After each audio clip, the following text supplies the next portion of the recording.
ter um pavimento ou dois, pronto, não tem problema. Mas você teria mais gente defendendo isso aí. Caso, né? O estudo. Eu acho que tem muitos casos já conhecidos, muitas situações conhecidas, que poderiam aumentar o estoque de áreas disponíveis para reassentamento e poderiam garantir que áreas que ainda não foram ocupadas não venham a ser no futuro. Porque você não pode ter guardas florestais em tudo que é lugar, porque uma construção, um desmatamento, ele acontece na noite, num feriadão, que não tem nem... Para você ter funcionário público tomando conta de todas as encostas. Você vai ter uma multidão de guardas o tempo todo fazendo isso. Você tem que ter uma responsabilidade dos guardas, outra das pessoas e também para os mecanismos de mercado. Esses que, se a coisa tem valor, o proprietário vai defender, vai fazer alguma coisa, vai construir com regras que não permitam essa densidade exagerada, entendeu? Mas tem que deixar também mecanismos de mercado funcionarem e tem que controlar vedações que aparentemente são benéficas, assim, como essas conservacionistas, entre aspas, que deu no que deu, que você pode, com critério, garantindo exatamente a preservação do que você quer, né, dos cursos d'água, enfim, do ambiente ali, até da mata. Se você olha, vou dar um exemplo, não é em área popular, você olha lá, aquela área do Joá, aquilo ali há 30 anos era um matagal. Hoje você tem casas, tudo casa de elite, casa de... Que também estão ameaçadas, bacana, né, sim. Não, mas muito pouco, porque elas foram construídas com muito mais critério e elas estão arborizadas muito mais do que estavam há 30 anos. Eu não estou me referindo só a essas áreas, eu estou me referindo também às áreas do maciço da Tijuca, lá da Pedra Branca, lá na Zona Oeste. Tudo isso poderia ser adequadamente disciplinado, poderia abrir mais áreas para uma ocupação menos densa, mais racional. Fernando, eu acho que aí tem aspectos que a gente tem até que comentar. Tem vários temas, na verdade, esse é um assunto muito, muito rico. Mas eu acho, principalmente, que quem está nos vendo está sempre na perspectiva seguinte: nós estamos aqui, somos 2 deputados. E nós temos, primeiro, a responsabilidade do debate, mas temos uma responsabilidade acima disso, que é a responsabilidade da providência, da legislação. Ou seja, mais do que a responsabilidade, nós temos a obrigação de propor, de atuar sobre assuntos. Porque senão, e conhecendo o histórico do Fernando e a minha própria trajetória e vamos dizer, olhando para o futuro, acho que a gente tem dado contribuições e vamos continuar dando contribuições. Mas queria aqui chamar a atenção para um fato. Nós estamos preparando para apresentar na Assembleia uma legislação que obrigue todos os níveis de poder, mas aqui no caso nossa legislação será estadual, minha proposição é estadual, dizendo o seguinte: o investimento em infraestrutura em áreas de risco é a prioridade da aplicação dos recursos dos royalties e da participação especial. Um município ou estado só terá liberação do seu orçamento anualmente se ele apresentar um plano de combate aos efeitos de catástrofes decorrentes dessas mudanças climáticas, etc. e tal. Ou seja, nós temos que ter, de alguma maneira, direcionamento de um recurso que é finito para nós, municípios e Estado. Para medidas infinitas. Para medidas que serão preventivas e preparem o Estado para um momento onde nós continuaremos a ter o agravamento das questões relacionadas ao clima, mas não teremos mais os recursos que o recurso natural, o petróleo, nos proporciona hoje. Até porque a densidade demográfica só está crescendo. Claro. Então, nós estamos preparando, eu vou apresentar um projeto de lei que relaciona royalties a uma série de medidas. Ou seja, nós temos uma legislação que, e aí nós estamos cuidando dos detalhes, da constitucionalidade, da aplicação disso, mas mostrando que tirar a população de área de risco, criar infraestrutura deve ser prioridade da aplicação desses recursos. Segundo ponto, Fernando se referiu a áreas de reassentamento de população. Nós tivemos aqui bons exemplos, agora nas obras do PAC, comunidades que adotaram, inclusive, o nome das empresas que faliram naquela região. Nós temos ali no complexo de Manguinhos, por exemplo, na proximidade do Alemão, o complexo dentro da extinta CCPL, que é a cooperativa central, que está em processo de liquidação, mas que não de liquidação, mas de administração judicial, e que nós conseguimos indenizar e conseguimos ali titular, e agora o governo está realizando a obra de construção de mais de 1.000 unidades, o governo do Estado, com o recurso do PAC, 1.000 unidades na área da antiga CPL.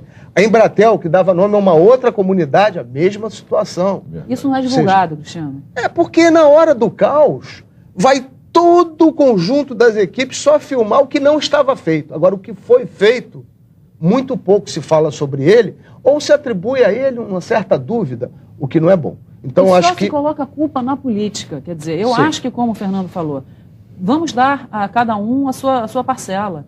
Atribui-se só ao prefeito. Então, eu estou até com pena, porque qualquer um de nós, qualquer um de vocês que está em casa, pode um dia ser prefeito. Quer dizer, imagina se você hoje se elege prefeito, calça os sapatos do que está atualmente em qualquer município, Sim. e, de repente, toda a história de catástrofe vem, então, cair no seu colo, e a culpa é toda sua? É claro que esse não é o ponto, né? Ou seja, as pessoas têm que saber ter um sentido crítico, cobrar que em cada momento haja providências, cada um vai colocar um tijolo dentro dessa grande construção, ou alguém imagina que olhar para a cidade do Rio de Janeiro, olhar para os municípios de Maricá, São Gonçalo, Niterói, Nilópolis, Caxias, enfim, esses que estão mais sob o foco desse problema, alguém vai imaginar que vai resolver isso com esse passe de mágica? Claro que não. Agora, até porque quem promete isso é irresponsável, é demagogo, de fazer uma colocação de que é possível de uma hora para outra. E quem fica também defendendo demais um aspecto de não pode reassentar ou não pode fazer isso e aquilo, baseado num sentimento que, é quase que ideológico, chega numa hora dessa, desaparece também da discussão, porque vê que, na prática, não tem como defender esse tipo de posição. E, Cristina, eu acho que deve ser, me parece, né, corrija-me se eu estiver errada, me parece que deve ser muito difícil você chegar em uma comunidade que hoje não houve problema nenhum, graças a Deus, por exemplo, a Rocinha, que está tendo os benefícios do PAC atualmente. Aí você chega ali e fala, não, eu quero reassentar essas pessoas, porque isso aqui é uma área de risco. Afinal de contas, como o Fernando muito bem colocou, estava preparado para um pavimento, estão fazendo 5. Sim. Aí você fala, não, estou com uma área em Campo Grande para vocês. Você acha que a comunidade iria com facilidade? Não, não iria. E esse é o grande ponto, né? Ou seja, a cultura tem que ir mudando para preparar isso de maneira adequada. Antes, ter a mudança da legislação, porque muitas vezes o prefeito, ou o governador, ou o presidente da República não pode tomar uma providência, não é que ele não queira, é porque tem uma legislação que impede determinado tipo de ação. Então passa pelos deputados, sim, a discussão. E vejo, às vezes, muita gente em plenário, nessa hora, fazendo críticas e discurso para a televisão pública, etc. e tal, mas vejo muito pouca produção de mudança na legislação que precisa acomodar esse tipo de situação. Até porque falar é fácil, né? Exatamente. Quem tem boca, fala. Você pode sair falando mal de todo mundo, e eu acho muito conveniente você chegar e ficar fazendo na televisão, dizendo a culpa é do fulano, a culpa é do Beltrano. Apresenta a solução. Eu quero saber o que efetivamente pode ser feito. Me irrita profundamente ver esse tipo de atitude de alguns meios, de alguns profissionais, de alguns colegas até, que ficam querendo achar culpados, em vez de buscar soluções efetivas, sem essa hipocrisia de ficar dizendo, tem que fazer, porque o prefeito atual, não adianta. Sem citar nomes, não quero nem saber que município que foi, é só a situação como um todo. Embora isso também não exima ninguém, e até acho que falta, em geral, é uma tradição dos governantes, em geral, quando eles são cutucados, eles pularem e não terem, muitas vezes, até a humildade de alguma autocrítica, porque, afinal de contas, eu não estou me referindo a quem está há pouco tempo, estou me referindo a quem já tem uma trajetória aí. Reconhecer que, por exemplo, a capacidade de resposta do serviço público, é baixa. Ela está se mostrando, por maior que seja o empenho pessoal do governante ou da instituição, por exemplo, o Corpo de Bombeiros, por maior que seja a dedicação, a estrutura ela responde de uma forma mais lenta, mais pesada. E não é só o governo, a empresa privada também. Eu acho que agora o mal está feito, a gente tem que pensar isso e, como eu estou falando, não é eximir ninguém de responsabilidade, é atribuir a responsabilidade a cada um e cobrar multa de quem joga, por exemplo, lixo nos rios, mas também cobrar das empresas de limpeza urbana que façam a coleta como Corretamente. qualquer padrão de cidade do porte do Rio de Janeiro.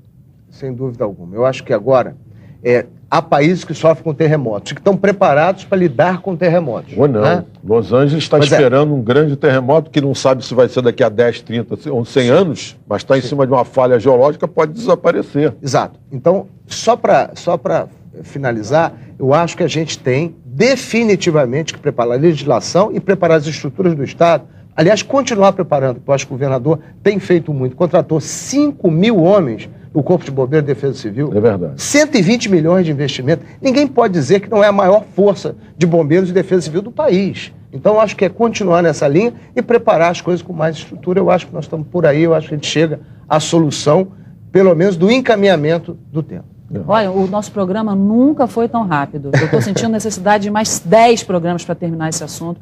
Não vai dar. Eu agradeço demais a presença de vocês. Eu tenho certeza que quem está em casa ficou super enriquecido com isso. Eu tenho um monte de beijo para a dona Neuza Maria, do jornalista do portal Fator Brasil, para o Alexandre Torres, vice-presidente do Grupo Fluminense, para a dona Nina Rita, a presidente, para o Paulo Fraga, que também é diretor do jornal O Dia, para a Sônia Araripe, da revista Plurale, para o Tiago Silva, que enviou e-mail para a gente, para o Wagner Victor, presidente da SEDAI. Cristino, eu anotei aqui vários nomes, eu vou dar na sua mão, você lê aí do pessoal que escreve para a gente. Nossa, olha, a gente tem aqui uma lista, eu tenho que ser rápido, mas o Anderson Teixeira, que é lá de São Pedro da Aldeia, ao Paco de Niterói, o Daniel Curvelo, da Associação de Produtores lá de Bom Jesus, em Rosal, ao João Batista, meu amigo lá da Faculdade Veterinária da UF, Silvana Reis de Macaé, a Edine de São Gonçalo, o Ian Filipe de Valença, enfim, beijo lá pro pessoal das lojas A Brasileira Magazine de Macaé, tem uma lista aqui de vendedores que não vai dar para falar hoje,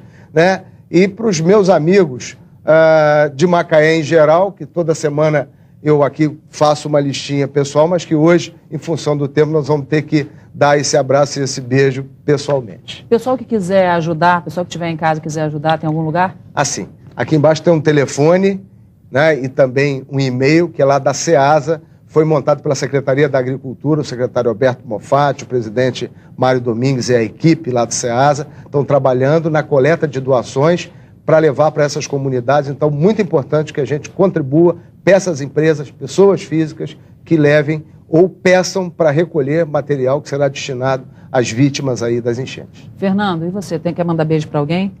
Não trouxe listinha? Não tá trouxe, no coração? não trouxe, tá no coração. Não trouxe listinha, mas enfim...